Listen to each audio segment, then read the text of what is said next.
E, sarğıları kim eləyir, necə eləyirsiniz? Gəlinim eləyir. Gəliniz eləyir.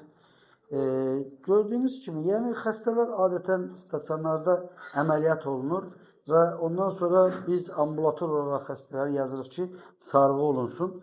Bu da mütləq poliklinikada olunmalıdır, yəni ki, mütəxəssislər tərəfindən olunmalıdır.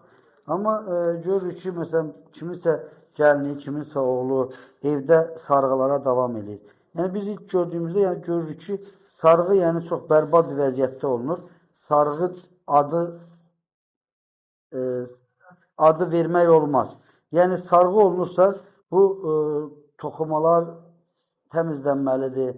Xəstənin ayağında olan ümumi iltihabi proseslər təmizlənməlidir.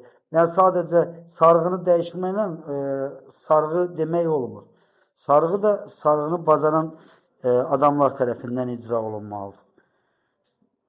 Yəni yara baxımsızdır. Bu baxımsız yarada sağalmağı qeyri-mümkündür.